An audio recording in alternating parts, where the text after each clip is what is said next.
এতিয়া সি 50 পাই আছিল সেই একে চেনেলটোৱে এতিয়া কিন্তু 10 বা 12 পায় 50ৰ পৰা 10লৈ কমা নাই বৰঞ্চ গোটেই স্কেলটোৱে কন্ট্ৰেকচন হৈছে গোটেই স্কেলটো কমাই পেলোৱা হৈছে যাৰ কাৰণে প্ৰতিযোগিতাটো সেই 10 12 13ৰ ভিতৰতে আছে আগতে যিবিলাকে 50 পাইছিলে 50 49 48ৰ মাজত প্ৰতিযোগিতা আছিল এতিয়া প্ৰতিযোগিতাটো 10 12 13লৈ ইয়াত পাৰ্থক্য বৰ বিশেষ একো হোৱা নাই সেইটো কাৰিকৰী কথা দ্বিতীয় কথাটো হল যে এই কাৰবাৰটো নাছিল এটো হৈছে নতুনকে সেইটো হল যে প্ৰপগাণ্ডা মিডিয়া এতিয়া সৰকাৰ বিলাকে সবেই বিচাৰে যে সংবাদ মাধ্যমটো এটা প্ৰপগাণ্ডা মিডিয়া হোক আৰু যেতিয়া তেওঁলোক বিৰোধী পক্ষত বহে তেতিয়া কয় যে সংবাদ মাধ্যমটো জনগণৰ পক্ষত হোক যেতিয়া শাসনত থাকে তেওঁলোকে ভাবে যে এটো এটা প্ৰপগাণ্ডা মিডিয়া হৈ থাকে আজি অসমত হোৱা নাই আমাৰ ভাগ্য ভাল কিন্তু ৰাষ্ট্ৰীয় পৰ্যায়ত 80% চেনেলে টেলিভিছন চেনেল বিশেষকৈ বাতৰি কাকত এতিয়াও হোৱা নাই বাতৰি কাকতৰ অৱস্থা এতিয়াও বহুত ভাল 80% টেলিভিছন চেনেলে এতিয়া মোটামুটি প্ৰপগাণ্ডা কৰে তেওঁলোকে জনগণৰ বাতৰি খুব কমেইহে প্ৰচাৰ কৰে এতিয়া এই ঘটনাটোৱে তেওঁলোকৰ জনপ্ৰিয়তাটো কমাইছে নে বঢ়াইছে আপোনালোকে নিজেই চাব যেতিয়া টেকনিক্যাল স্কেলত অনা হয় যেতিয়া বাৰ্গ বা টিআৰপিত অনা হয় এই কথাটো আপোনালোকক মই জনাই থওঁ আজিৰ তাৰিখত ভাৰতবৰ্ষত আটাইতকৈ বেছি ডাঙৰ নেটৱৰ্ক কাৰ আছে টেলিভিছন আৰু কেবল আৰু আপোনাৰ এই যে মোবাইলত অহা ডিজিটেলৰ যেটো নেটৱৰ্ক এই নেটৱৰ্কটোৰ 85% কন্ট্ৰোল কৰে আম্বানী ফ্যামিলি 85% কন্ট্ৰোল কৰে আম্বানী ফ্যামিলি যিবিলাক কেবল অপাৰেটৰ আছে ডাঙৰ ডাঙৰ কেবল অপাৰেটৰ আছে জিটিপিএল আছে আপোনালোকে জানে ডাঙৰ ডাঙৰ কেবল অপাৰেটৰ আছে সিটি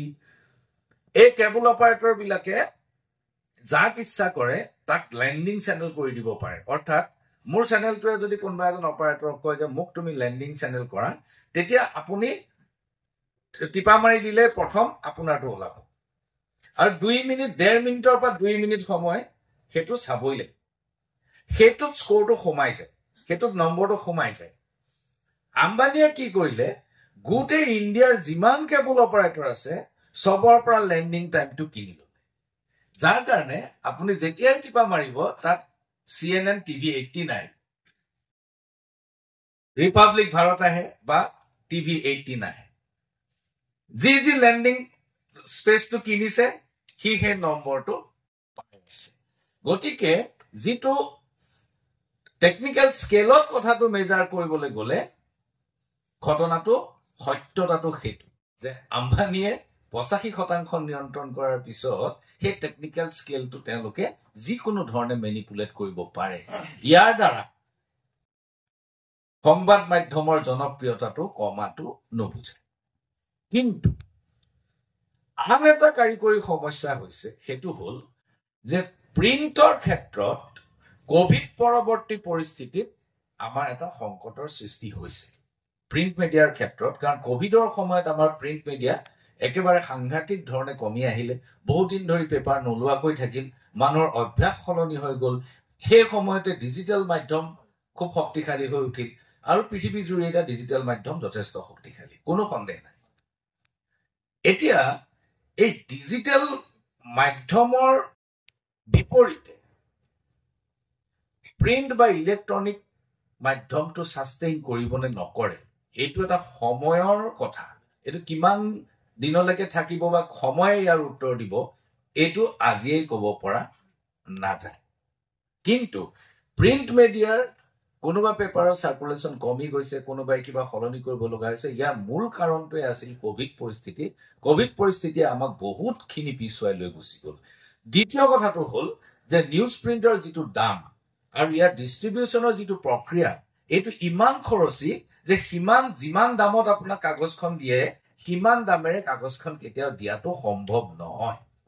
কাৰণ কাগজখনত যি ধৰণৰ ৰেভিনিউ আহিব লাগে সেই ৰেভিনিউটো এটা 3 ভাগত বিভক্ত হৈ গ'ল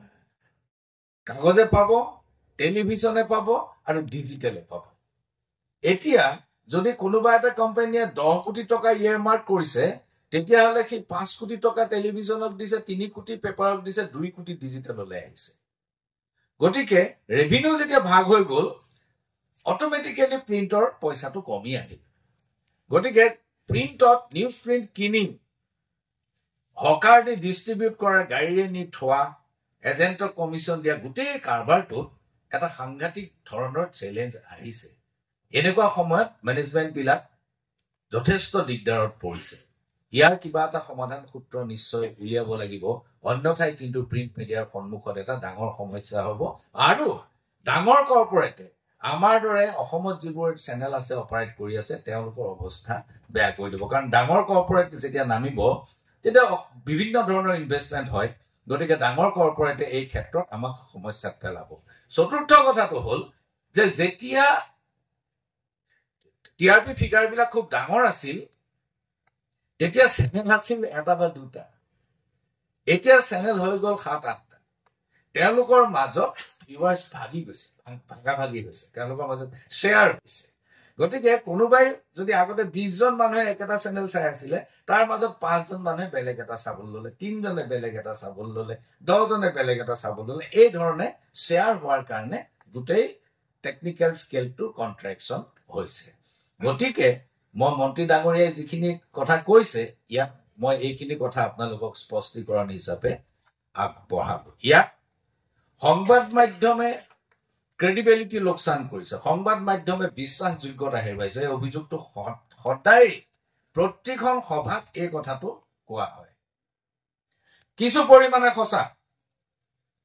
সংবাদ মাধ্যম মই নিজে অকমান আগতে ক'লো যে এইটো এটা প্ৰপগাণ্ডা মিডিয়াত পৰিণত হ'ল ইয়াৰ ক্ৰেডিবিলিটি কি থাকে ইয়াৰ বিশ্বাসযোগ্যতা ক'ত থাকে সংবাদ মাধ্যমে তাৰ বিশ্বাসযোগ্যতা হেৰুৱাটো কিছু পৰিমাণে সঁচা এতিয়া মোক আপোনালোকে দেখুৱাই দিয়ক যে ভাৰতবৰ্ষ কোনটো অনুষ্ঠানে আজিলৈকে বিশ্বাসযোগ্যতা অটুট ৰাখিব পাৰিছে সংবাদ মাধ্যমক চতুৰ্থ স্তম্ভ বুলি কোৱা হয় বাকি তিনিটা স্তম্ভ ইয়াৰ বিশ্বাসযোগ্যতা অক্ষুণ্ণ ৰাখিব পাৰিছে নে নাই যিটো পলিটিক্যাল চৰকাৰ এই চৰকাৰবিলাকে বিশ্বাসযোগ্যতা অক্ষুণ্ণ ৰাখিব পাৰিছে নে নাই আমাৰ কাৰ্যপালিকা তেওঁলোকে বিশ্বাসযোগ্যতা অক্ষুণ্ণ ৰাখিব পাৰিছে নে নাই ভাৰতবৰ্ষৰ ন্যায় ব্যৱস্থা আজি তেওঁলোকে বিশ্বাসযোগ্যতা অক্ষুণ্ণ ৰাখিব পাৰিছে নে নাই বাকি তিনিটা স্তম্ভৰ কথা এষাৰো কোনো নকয় কেৱল মাত্ৰ কোনো ধৰণৰ সুৰক্ষা নথকা এটা স্তম্ভক কেৱল মাত্ৰ গালি পাৰি থাকে তেওঁলোকে বিশ্বাসযোগ্যতা হেৰুৱালে তেওঁলোকৰ সুৰক্ষা আছে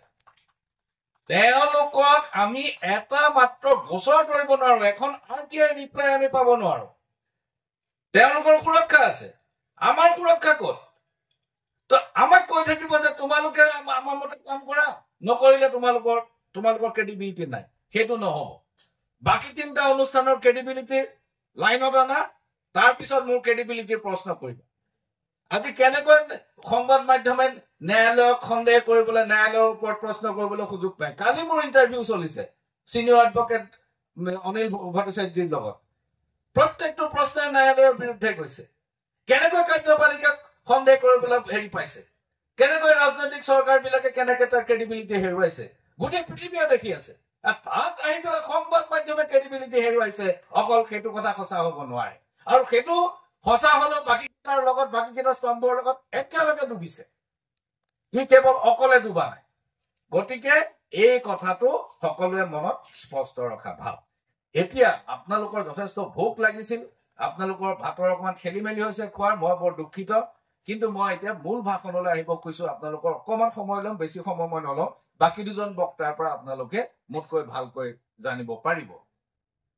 বন্ধুসকল এই গোটেই কনফ্লুৱেন্সখন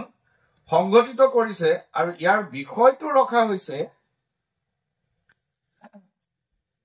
মোক যিটো বিষয় দিছিলে যে balancing freedom and responsibility media ethics in the age of development journalism. Media ethics in the age of development journalism. অর্থাৎ উন্নয়নমুখী সাংবাদিকতাৰ যুগত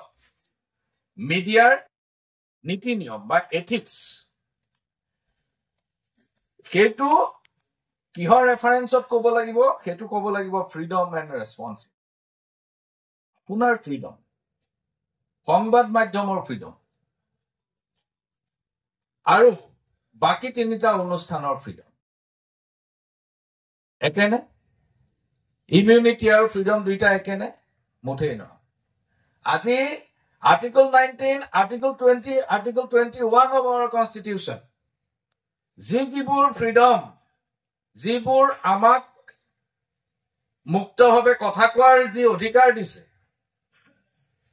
সেইটো সাধাৰণ নাগৰিকৰ আছে আৰু একেখিনি অধিকাৰ সংবাদ মাধ্যমৰ আছে ইয়াতকৈ এক চুলি পৰ্যন্ত বেছি অধিকাৰ সংবাদ মাধ্যমৰ নাই এই কথাটো আমি সকলোৱে জানি লোৱা উচিত ভাৰতৰ সংবিধানত সংবাদ মাধ্যমৰ প্ৰতি কোনো ধৰণৰ সুৰক্ষা সাধাৰণ নাগৰিকৰ দৰে আপোনাৰ বিৰুদ্ধে গোচৰ হ'ব পাৰে সাধাৰণ নাগৰিকৰ দৰে আপোনাৰ যিকোনো ধৰণৰ বিচাৰ প্ৰক্ৰিয়া আৰম্ভ হ'ব পাৰে কিন্তু এজন মন্ত্ৰীৰ ক্ষেত্ৰত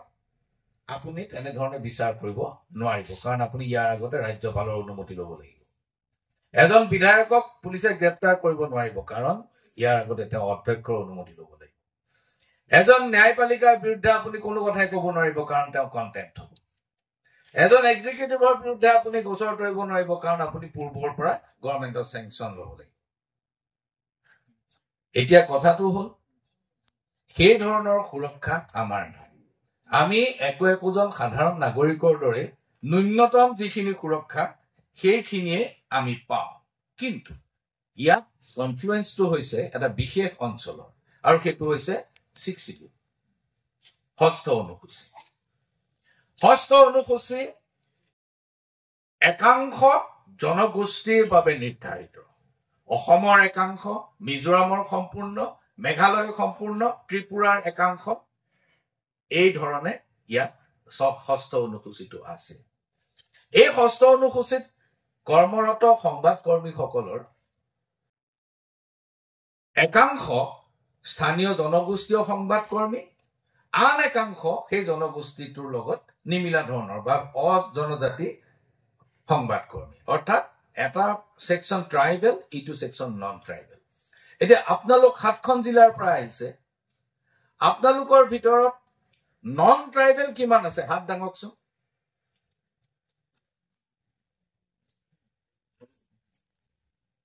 ইয়াত এই গোটেইকেইখন ধন্যবাদ এই গোটেইকেইখন জিলাত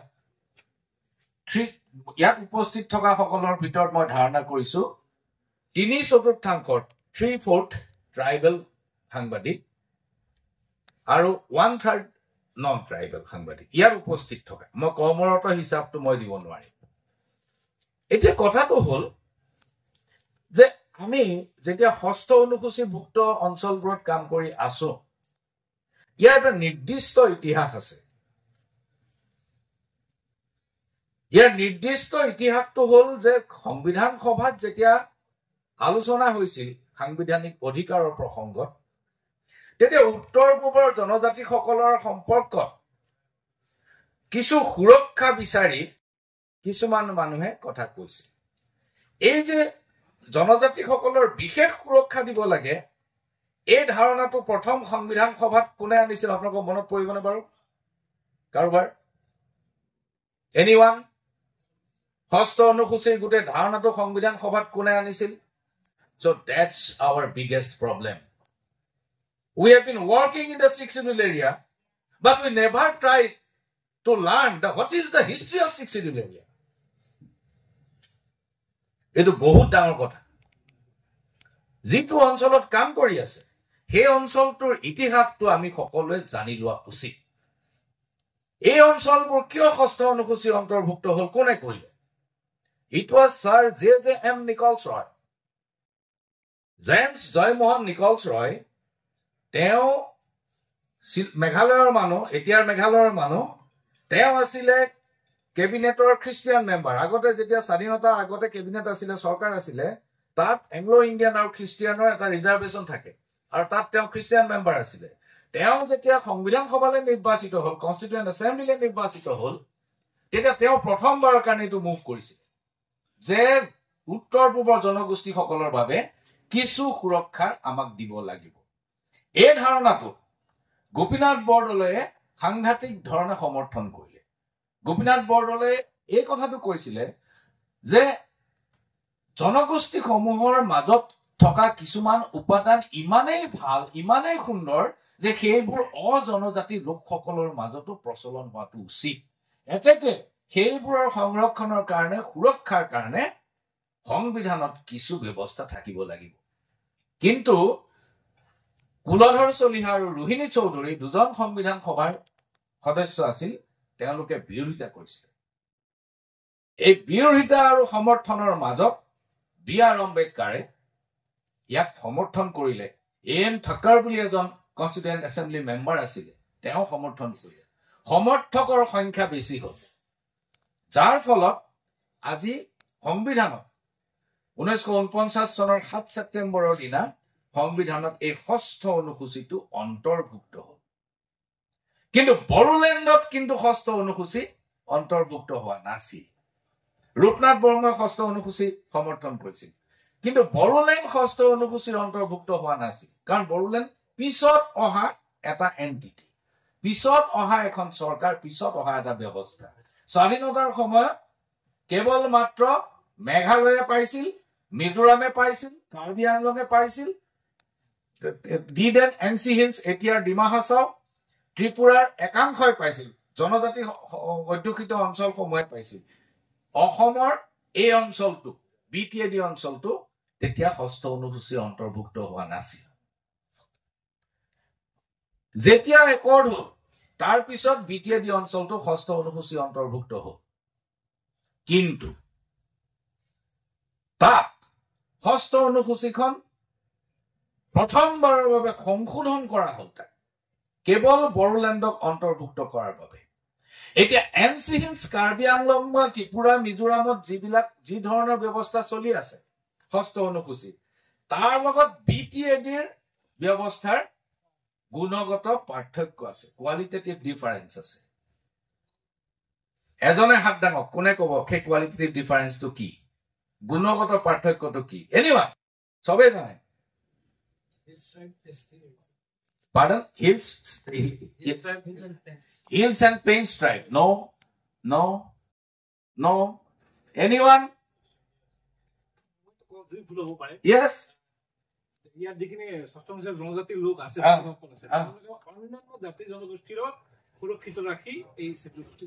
No. Technically, খুব strong point আছে qualitative difference. মাটিৰ কিনা বেচা কাৰ্বি আংলং এনচি হিলছত আপুনি মাটিৰ কিনা বেচা কৰিব নোৱাৰে বিটিএডিত এই ব্যৱস্থাটো আছে that is the basic qualitative difference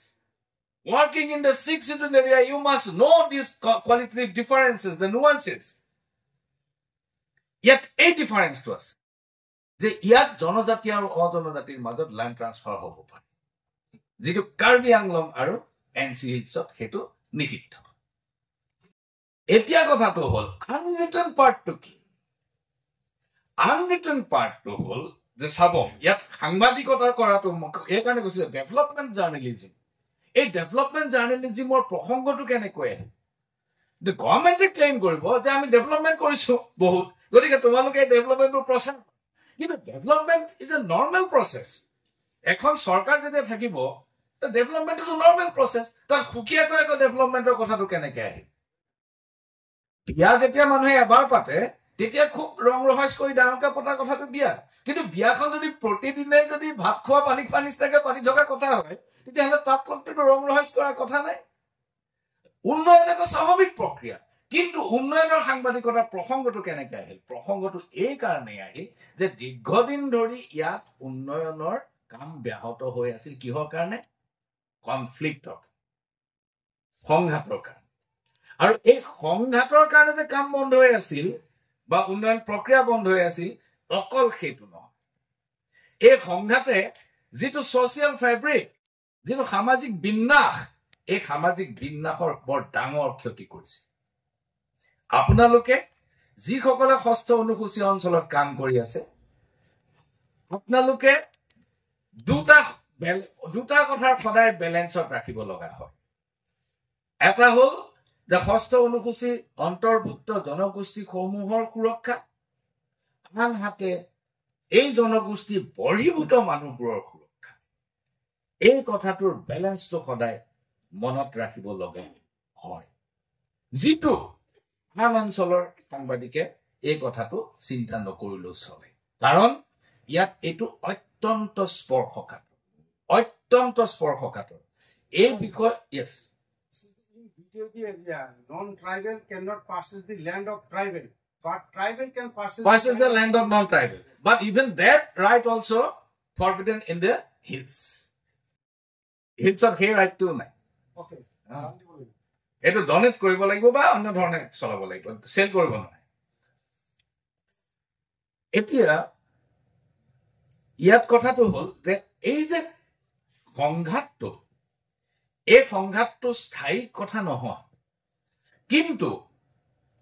সংঘাতৰ যিটো অবৈৰীমূলক যিটো কণ্ট্ৰাডিকশ্যন, তাৰমানে দুটা ধৰণৰ কণ্ট্ৰাডিকশ্যন থাকে। এটা হ'ল বৈৰীমূলক, এণ্টাগনিষ্টিক, আপোনাৰ মোৰ লগত কোনো সম্পৰ্ক নাই, একদম পেলেষ্টাইন ইজৰাইল, পুৰা সদায় যুদ্ধ। আৰু এটা হ'ল নন এণ্টাগনিষ্টিক কণ্ট্ৰাডিকশ্যন, সেইটো চবতে থাকে। সেইটো এণ্টিটি, মই এজন মানুহ, মই যিধৰণে চলি আছো, আন এজন মানুহৰ লগত মোৰ এটা সংঘাত সদায় আছে। এই সংঘাতটো সদায় স্পষ্ট ৰূপত দেখা পোৱা নাযায়। এই কথাটোৰ এই নুৱান্সেছটো আমি অনুভৱ কৰিব পাৰিব লাগিব। আৰু যেতিয়া আমি এইটো অনুভৱ কৰিম, তেতিয়া আমি সকলো সময়তে সংঘাত এৰাই চলিব পাৰিম। আৰু সংঘাত এৰাই চলিলেই উন্নয়নৰ যিটো সাংবাদিকতা, সেই সাংবাদিকতাত আমি ভৰি দিব পাৰিম। এতিয়া সংঘাত এৰাই চলাৰ কাৰণে ৰাস্তা কি? এটা সংঘাতৰ পূৰ্বৱৰ্তী অৱস্থা এটা থাকে, প্ৰি কনফ্লিক্ট, অৰ্থাৎ সংঘাতৰ অভিমুখে লৈ যোৱাৰ যিটো পৰিস্থিতি, আৰু এটা হ'ল কনফ্লিক্ট পিৰিয়ড, একেবাৰে সাংঘাতিক ধৰণৰ সংঘাত চলি থকাৰ পৰিস্থিতি, আৰু এটা হ'ল পোষ্ট কনফ্লিক্ট, এইটো হ'ল সংঘাতৰ পৰৱৰ্তী অৱস্থাৰ পৰিস্থিতি। এতিয়া সংঘাত নহবৰ কাৰণে সংঘাতৰ পূৰ্বৱৰ্তী পৰিস্থিতিটোত সাংবাদিকৰ দায়িত্বটো অত্যন্ত বেছি। যিমানে সমাজখনক উৰা বাতৰি আৰু অপপ্ৰচাৰৰ পৰা মুক্ত কৰি ৰাখিব পাৰিব, সিমানেই আপুনি সংঘাতক দূৰত ৰাখিব পাৰিব। উৰা বাতৰি আৰু অপপ্ৰচাৰে বহু ডাঙৰ সংঘাতৰ সৃষ্টি কৰে। এই লাষ্ট যিটো ডাঙৰ সংঘাত হৈ গৈছিল, সম্ভৱ 2011 সম্ভৱ 2012, yes, যিটো এই আমেৰিকা বজাৰ এনেকুৱা এইবিলাক গণ্ডগোল হৈছিল, ইয়াতে আৰম্ভ হৈছিল। এই গোটেই ঘটনাটো আৰম্ভ হৈছিল এটা উৰা বাতৰিতে। এজন ব্যক্তি মৃতদেহ ওলাল, তেওঁক কোনোবাই হত্যা কৰিলে। এই হত্যাকাণ্ডটো উলিয়াই দিয়া হ'ল যে এজন ট্ৰাইবেল লোকক হত্যা কৰা হৈছে আৰু এটা বিশেষ কমিউনিটিৰ মানুহে তেওঁক হত্যা কৰিলে। প্ৰফেশ্যনত তেওঁ আছিল এজন কাৰ্পেণ্টাৰ, এজন কাঠমিস্ত্ৰী আছিল। তেওঁক বহুত মানুহে চিনি পাইছিল, কাঠৰ কাম কৰি ফুৰে। ৰিউমাৰ ওলাই গ'ল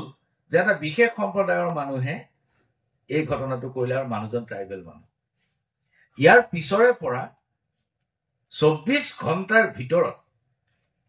এই অঞ্চলটো সাংঘাতিক ধৰণে উত্তপ্ত হৈ পৰিল আৰু বহু মানুহৰ মৃত্যু হ'ল। কেইবাদিনৰ পিছত গম পোৱা গ'ল যে যিজন মানুহ মৃত্যু হ'ল তেওঁ জনজাতি লোক নাছিল,